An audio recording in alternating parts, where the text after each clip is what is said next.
Assalamualaikum warahmatullahi wabarakatuh, sahabatku semuanya. Sekarang Anda berjumpa kembali bersama channel Kabar Tani 02. Semoga sahabatku semuanya ada dalam lindungan Tuhan yang Maha Kuasa dan dibanyakan rezeki sebanyak-banyaknya, amin.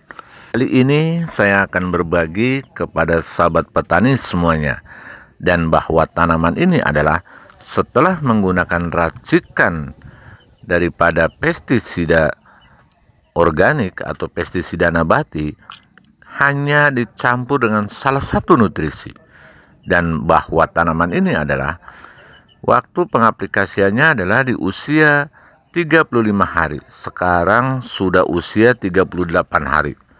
Sudah terlihat jelas hasilnya bahwa daun padi ini adalah bersih dan juga hama dan penyakit juga bersih.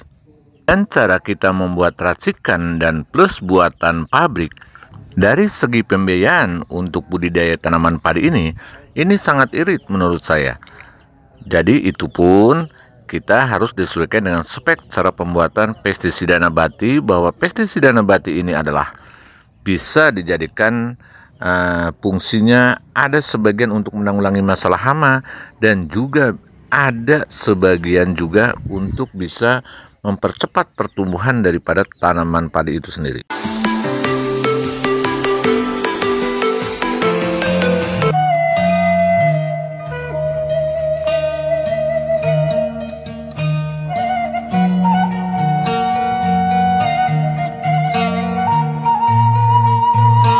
Sahabatku semuanya, bahwa ini adalah saya sesuai dengan pengalaman saya, apa yang saya rasakan, apa yang saya lakukan, apa yang sekarang saya berbagikan, ini sudah saya praktekkan. Dan pada dasarnya, mau percaya dan tidak, itu dikembalikan lagi kepada sahabat taniku semuanya. Tetapi saya ini adalah membuat racikan pestisida nabati atau pestisida organik. Dan kebetulan lahan ini adalah kurang lebih 7.000 meter, atau dalam bahasa Jawa Barat bilang ini kurang lebih 1 bahu, padahal ini 1 bahu lebih lah ya. Jadi saya waktu itu membuat racikan ini kurang lebih antara 5 liter lebih sedikit. Jadi untuk pengaplikasian 2 kali. Yang pertama sudah diaplikasikan di usia 35 hari. Nanti yang kedua kalinya adalah di saat usia 45 hari maksud saya. Apa saja bahannya? Bahannya adalah yang pertama lidah buaya 1,5 kilo, dan yang kedua kunyit kuning boleh, kunyit putih juga boleh, atau kunyit hitam pun juga boleh, itu 1 kilo, dan bawang putih hanya 250 gram atau seperempat. Dan semua bahan-bahan itu adalah di blender semuanya. Andai kata kekurangan air, gampang kita tinggal ditambahkan di saat kita fermentasi atau perendaman hasil blenderan, kita harus ditambahkan. Tadi menggunakan air untuk blenderan umpamanya 1 liter atau 2 liter, berarti kita tinggal tambahkan 3 liter. Seperti itu. Setelah difermentasi kurang lebih antara 1 sampai 3 hari, lebih lama lebih bagus. Andai kata untuk mendadak, boleh kita digunakan umpamanya 1 hari 1 malam, itu tidak masalah. Saya pun sudah mencoba seperti itu.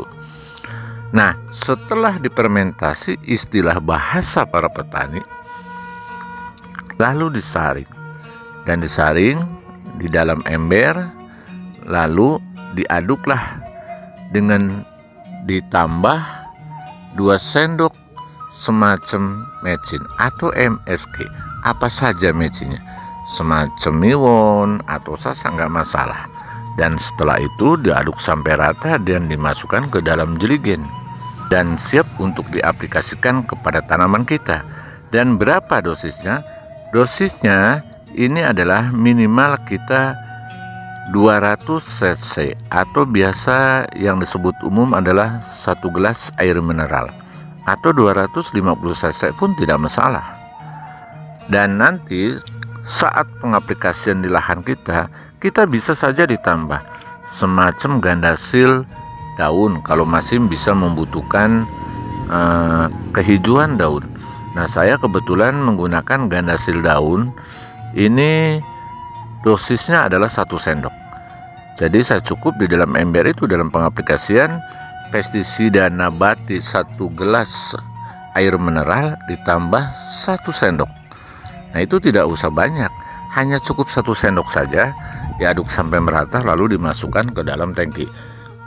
Fungsi daripada racikan ini, sahabatku, selain untuk menanggulangi masalah hama secara terpadu, juga bahwa racikan tersebut mengandung nutrisi, terutama adalah mengandung hormon, yaitu hormon gibridin, dan bahwa hormon tersebut adalah boleh dikatakan hormon alamiah. Jadi bahwa hormon yang ada di dalam racikan pestisida nabati ini tidak seperti hormon buatan pabrik. Jadi walaupun dosis 2 gelas ini tidak masalah. Andai kata padi itu sudah besar tapi ingin istilahnya bahwa pertumbuhannya kurang rata, itu boleh kita menggunakan 2 gelas. Nah, dan kalau seperti saya ini adalah cukup 1 gelas dan ditambah gandasil daun cuma 1 sendok, diaduk sampai rata. Dan diaplikasikan adalah boleh di pagi hari itu jam 6.30 atau setengah 7 sampai jam 10. Dan sore hari dimulai pengaplikasiannya adalah boleh jam 2.30 atau setengah 3. Jarang lah ya para petani yang mengetahui, hanya mungkin katanya bahwa lidah buaya itu bisa digunakan untuk penyepraian, terutama untuk hama atau untuk POC. Banyak yang seperti itu. Terus kunyit itu, kunyit kuning atau kunyit hitam atau kunyit putih, itu sebetulnya sangat bagus lah, sangat bagus. Nanti bisa sahabatku setelah pengaplikasian dicampur dengan lidah buaya ini, lihat batang padi daripada tanaman kita. Dan keduanya dengan adanya bawang putih, lihat daun padinya. Nah, ini bisa terjadi bersih karena di dalam daun, maksud saya di dalam bawang putih itu selain mengandung zinc juga mengandung sulfur. Dan wajarlah kalau kita dipergunakan atau dibutuhkan hanya antara 200 sampai 250 gram, karena ini adalah pengaplikasinya kita cukup hanya 2 kali. Dan biayanya tidak seberapa dibandingkan dengan obat-obat lain. Jadi jangan harap kita bahwa kita itu ingin selalu bahwa dengan pestisida ini kita harus selalu sekali spray lalu meninggal atau mati atau gimana. Yang penting predator yang ada di lingkungan kita masih hidup. Nah, kalaupun kita ada hama itu tidak akan bisa makan atau tidak bisa mengisap pada tanaman kita.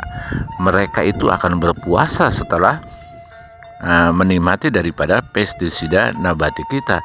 Itulah sahabatku semuanya. Tapi banyak orang mengatakan tidak secanggih atau tidak sebagus buatan pabrik. Bahkan ada beberapa orang mengatakan bahwa itu adalah omong kosong. Nah, itu yang tidak praktek, itu hanya teori. Itu pun tergantung daripada speknya. Spek kita cara membuat. Kalau kita cara membuat umpamanya 5 liter, cukup kunyit hanya seperempat, umpamanya bawang putih hanya 3 siung, terus lidah buaya hanya 3 ruas, ya mau bagaimana ampuh. Tetapi kalau dengan cara seperti ini adalah sesuai. Yang penting sesuai dengan spek itu, insya Allah bahwa tanaman padi kita akan terlihat hijau. Hijaunya tidak terlalu hijau. Keduanya, tanaman kita itu akan bersih ya, bersih dan bebas daripada jamur dan hama dan penyakit. Walaupun awalnya kita umpamanya ada ulat atau ada semacam gejala-gejala werang atau apa, insya Allah dengan menggunakan pestisida nabati ini bisa diaplikasikan 2 kali. 1 kali pun seperti saya ini sudah terlihat jelas. Nah, inilah hasilnya. Jadi saya berbagi bahwa saya ini adalah bukan hanya teori, dan saya pun tidak ingin dipercaya oleh sahabat tani semuanya. Selain daripada itu, saya pun tidak merasa diri saya paling pintar. Semoga sahabatku semuanya selamat mencoba dengan racikan pestisida nabati ini.